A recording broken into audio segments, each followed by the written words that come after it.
रुद्र संहिता प्रथम सृष्टिखंड। ऋषियों के प्रश्न के उत्तर में नारद ब्रह्मा संवाद की अवतारणा करते हुए सूत जी ने उन्हें नारद मोह का प्रसंग सुनाना। काम विजय के गर्व से युक्त हुए नारद का शिव ब्रह्मा और विष्णु के पास जाकर उनके तप का प्रभाव बताना, जो विश्व की उत्पत्ति, स्थिति और लय आदि के एकमात्र कारण है। गौरी गिरजा कुमारी उमा के पति हैं, तत्वज्ञ हैं, जिनकी कीर्ति का कहीं अंत नहीं है, जो माया के आश्रय होकर भी उससे अत्यंत दूर है और जिनका स्वरूप अचित्य है। उन विमल बोध स्वरूप भगवान शिव को मैं प्रणाम करता हूँ। मैं स्वभाव से ही उन अनादि शांत स्वरूप एकमात्र पुरुषोत्तम शिव की वंदना करता हूँ, जो अपनी माया से इस संपूर्ण विश्व की सृष्टि करके आकाश के भांति इसके भीतर और बाहर भी स्थित है। जैसे लोहा चुंबक से आकृष्ट होकर उसके पास ही लटकता रहता है, उसी प्रकार ये सारे जगत सदा सब ओर जिसके आसपास ही भ्रमण करते हैं, जिन्होंने अपने से ही इस प्रपंच को रचने की विधि बताई है, जो सबके भीतर अंतर्मयी रूप से विराजमान है तथा जिनका अपना स्वरूप अत्यंत गूढ़ है, उन भगवान शिव की मैं सादर वंदना करता हूँ। व्यास जी कहते हैं, जगत के पिता भगवान शिव, जगत माता कल्याणमयी पार्वती तथा उनके पुत्र श्री गणेश को नमस्कार करके हम सब पुराण का वर्णन करते हैं। एक समय की बात है, नैमिषारण्य में निवास करने वाले सौनक आदि सभी मुनियों ने उत्तम भक्ति भाव के साथ सूत जी से पूछा। ऋषि बोले, महाभाग सूत जी, विश्वेश्वर संहिता की जो साध्य साधन खंड नाम वाली शुभ और उत्तम कथा है, उसे हम लोगों ने सुन लिया। उसका अधिभाग बहुत ही रमणीय है। अब तथा वह शिव भक्तों पर भगवान शिव का वात्सल्य स्नेह प्रकट कराने वाली है।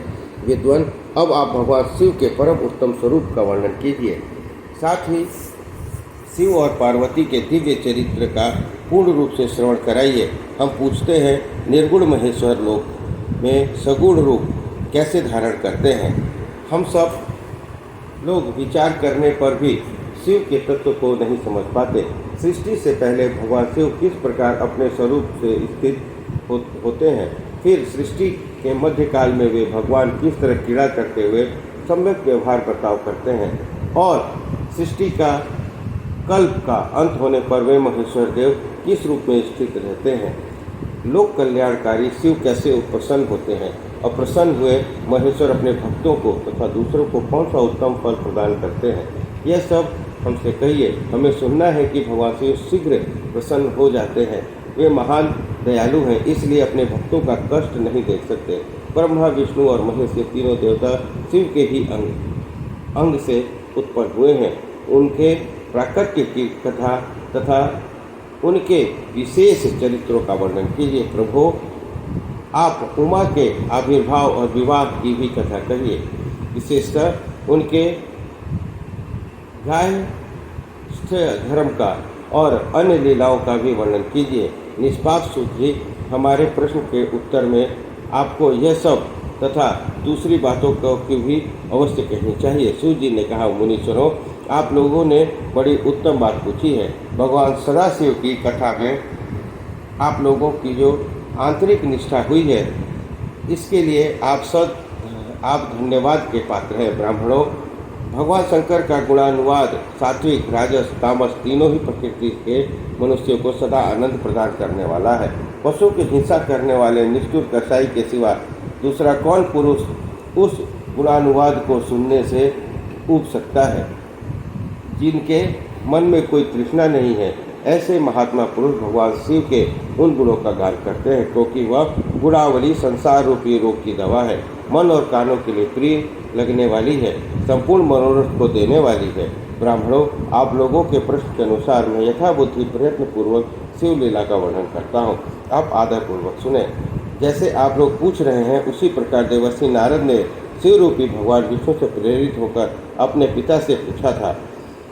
अपने पुत्र नारद का प्रश्न सुनकर शिव भक्त ब्रह्मा जी के चित्त प्रसन्न हो गया और वे उन मुनि शिरोमणि को हर्ष प्रदान करते हुए प्रेम पूर्वक भगवान शिव के यश का गान करने लगे। एक समय की बात है, मुनि शिरोमणि विप्रवर नारद जी ने, जो ब्रह्मा जी के पुत्र हैं, विनीत चित्त हो तपस्या में मन लगाया। हिमालय के पर्वत में कोई एक गुफा थी जो बड़ी शोभा से संपन्न दिखाई देती थी। उसके निकट देव नदी गंगा निरंतर वेगपूर्वक बहती थी। वहाँ एक महान दिव्य आश्रम था जो नाना प्रकार के शोभा से सुशोभित था। दिव्य दर्शी नारद जी तपस्या करने के लिए उसी स्थान पर गए।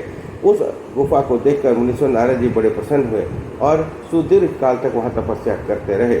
उनका अंतःकरण शुद्ध था। वे दृढ़तापूर्वक आसन बांधकर मौन हो प्राणायाम पूर्वक समाधि में स्थित हो गए। ब्राह्मणों, उन्होंने वह समाधि लगाई जिसमें ब्रह्म का साक्षात्कार करने वाला मैं ब्रह्म हूँ, अहम ब्रह्मास्मि, मैं ब्रह्म हूँ, यह विज्ञान प्रकट होता है। मुनिवर नारद जी जब इस प्रकार की तपस्या करने लगे, उस समय एक समाचार पाकर देवराज इंद्र कांप उठे। वे मानसिक संताप से विह्वल हो गए। वे नारद मुनि मेरा राज्य लेना चाहते हैं। मन ही मन ऐसा सोचकर इंद्र ने उनकी तपस्या को विघ्न डालने के लिए प्रयत्न करने की इच्छा की। उस समय देवराज ने अपने मन से कामदेव का स्मरण किया। स्मरण करते ही कामदेव आ गए। महेंद्र ने उन्हें नारद जी की तपस्या में विघ्न डालने का आदेश दिया। यह आज्ञा पाकर कामदेव वसंत को साथ ले बड़े गर्व से उस स्थान पर गए और अपना उपाय करने लगे। उन्होंने वहाँ शीघ्र ही अपनी सारी कलाएं रच डाली। वसंत ने भी मदमस्त होकर अपना प्रभाव अनेक प्रकार से प्रकट किया। मुनिवरों, कामदेव और वसंत के अथक प्रयत्न करने पर भी नारद मुनि के चित्त से विकार नहीं उत्पन्न हुआ। महादेव जी के अनुग्रह से उन दोनों का गर्व चूर हो गया। शौनक आदि महर्षियों, ऐसा होने के कारण जो कारण था उसे आदरपूर्वक सुनो। महादेव जी की कृपा से ही नारद मुनि पर कामदेव का कोई प्रभाव नहीं पड़ा। पहले उसी आश्रम में काम शत्रु भगवान शिव ने उत्तम तपस्या की थी और वहीं उन्होंने मुनियों की तपस्या का नाश करने वाले कामदेव को शीघ्र ही भस्म कर डाला था। उस समय रति ने कामदेव को पुनः जीवित करने के लिए देवताओं से प्रार्थना की थी। तब देवताओं ने समस्त लोगों के कल्याण करने वाले भगवान शंकर से याचना की। उन्होंने याचना करने पर वे बोले, देवताओं, कुछ समय व्यतीत होने के बाद कामदेव जीवित हो जाएंगे, परंतु यहाँ उनका कोई उपाय नहीं चल सकेगा। अमरगढ़, वहाँ खड़े लोग चारों ओर और जितनी दूर तक भूमि का नृत्य से देख पाते हैं, वहाँ तक कामदेव के बाणों का प्रभाव नहीं चल सकेगा, इसमें संशय नहीं है। भगवान शंकर की इस युक्ति के अनुसार उस समय वह नारद जी के प्रति कामदेव का निजी प्रभाव मिथ्या सिद्ध हुआ। वे शीघ्र ही स्वर्गलोक में इंद्र के पास लौट गए। वहाँ कामदेव ने अपना सारा वृत्तांत और मुनि का प्रभाव का सुनाया। तत्पश्चात इंद्र की आज्ञा से वे वसंत के साथ अपने स्थान को लौट गए। उस समय देवराज इंद्र को बड़ा विस्मय हुआ। उन्होंने नारद जी की भूरी भूरी प्रशंसा की, परंतु शिव जी की माया से मोहित होने के कारण वे उस पूर्व वृत्तांत को स्मरण न कर सके। वास्तव में इस संसार के भीतर सभी प्राणियों के लिए शंभु की माया को जानना अत्यंत कठिन है। जिसने भगवान शिव के चरणों में अपने आप को समर्पित कर दिया है, उस भक्त को छोड़कर शेष सारा जगत उनकी माया से मोहित हो जाता है। नारद जी भी भगवान शंकर की कृपा से वहाँ दीर्घकाल तक तपस्या में लगे रहे। जब उन्होंने अपनी तपस्या को पूर्ण हुई समझा, तब वे मुनि उससे विरत हो गए। कामदेव पर मेरी विजय हुई, ऐसा मानकर उन मुनीश्वर के मन में व्यर्थ ही गर्व हो गया। भगवान शिव की माया से मोहित होने के कारण उन्हें यथार्थ बात का ज्ञान नहीं रहा। उस माया के अत्यंत मोहित हो मुनि शिरोमणि नारद अपना काम विजय संबंधी वृत्तांत बताने के लिए तुरंत ही कैलाश पर्वत पर गए। उस समय वे विजय के मत से उन्मत्त हो रहे थे। वह रुद्रदेव को नमस्कार करके गर्व से भरे हुए मुनि ने अपने आप को महात्मा मानकर तथा अपने ही प्रभाव से कामदेव पर अपनी विजय हुई समझकर उन्होंने सारा वृत्तांत सुनाया।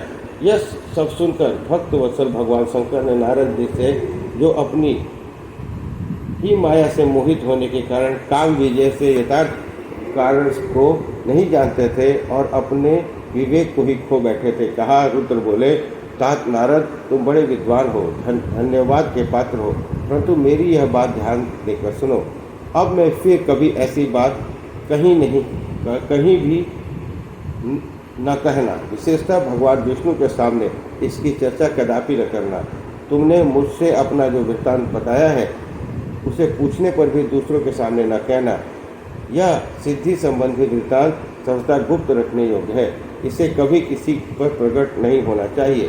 तुम मुझे विशेष प्रिय हो, इसलिए अधिक जोर देकर तुम्हें यह मैं शिक्षा दे रहा हूँ और इसे न कहने की आज्ञा देता हूँ, क्योंकि तुम भगवान विष्णु के भक्त हो और उनके भक्त होते हुए ही मेरे अत्यंत अनुगामी हो। इस प्रकार बहुत कुछ कहकर संसार की सृष्टि करने वाले भगवान रुद्र ने नारद जी को शिक्षा दी। अपने वृत्तांत को गुप्त रखने के लिए उन्हें समझाया बुझाया, परंतु वे शिव की माया से मोहित थे, इसलिए उन्होंने उनकी दी हुई शिक्षा को अपने लिए हितकर नहीं माना। तदंतर मुनि शिरोमणि नारद ब्रह्मलोक में गए। वहाँ ब्रह्मा जी को नमस्कार करके उनसे कहा, पिताजी, मैंने अपने तपोबल से कामदेव को जीत लिया है। उनकी यह बात सुनकर ब्रह्मा जी ने भगवान शिव के चरण बिंदुओं का चिंतन किया और सारा कारण जानकर अपने पुत्र से यह कहने को मना कर दिया, परंतु नारद जी शिव की माया से मोहित थे, अतएव उनके चित्त में मद का अंकुर जम गया था, उनकी बुद्धि मारी गई थी। इसलिए नारद जी अपना सारा वृत्तांत भगवान विष्णु के सामने कहने के लिए वहाँ से शीघ्र विष्णु लोक में गए। नारद मुनि को आते देखकर भगवान विष्णु बड़े आदर से उठे और शीघ्र ही आगे बढ़कर उन्होंने मुनि को हृदय से लगा लिया। मुनि के आगमन का क्या हेतु है, इसका उन्हें पहले से ही पता था। नारद जी को अपने आसन पर बिठाकर भगवान शिव के चरण बिंदुओं का चिंतन करके श्री हरि ने पूछा। भगवान विष्णु बोले, तात कहाँ से आए हो और यहाँ किस लिए तुम्हारा आगमन हुआ है? मुनि श्रेष्ठ, तुम धन्य हो, तुमने शुभागमन से मैं पवित्र हो गया। भगवान विष्णु का यह वचन सुनकर गर्व से भरे नारद मुनि ने मत से मोहित होकर अपना सारा वृत्तांत बड़े अभिमान के साथ कह सुनाया। नारद मुनि का अहंकार वचन सुनकर मन ही मन भगवान विष्णु ने उनकी काम विजय के यथार्थ कारण को पूर्ण रूप से जान लिया। तत्पश्चात श्री विष्णु बोले, मुनि श्रेष्ठ, तुम धन्य हो, तपस्या के तो भंडार ही हो, तुम्हारा हृदय भी बहुत बड़ा है। मुने, जिससे भीतर भक्ति ज्ञान वैराग्य नहीं होंगे, उसी के मन में समस्त दुखों का देने वाला काम मोह आदि विकार शीघ्र उत्पन्न होते हैं। तुम तो नैष्ठिक ब्रह्मचारी हो और सदा ज्ञान वैराग्य से युक्त रहते हो, फिर तुम्हें काम विकार कैसे आ सकता है? तुम तो जन्म से ही निर्विकार तथा शुद्ध बुद्धि वाले हो।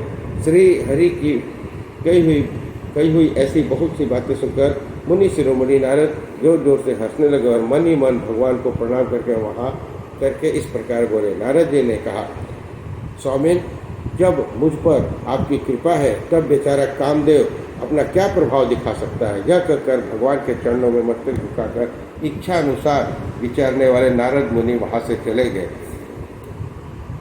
रुद्र संहिता अध्याय 1-2 समाप्त। बोलो हर हर महादेव।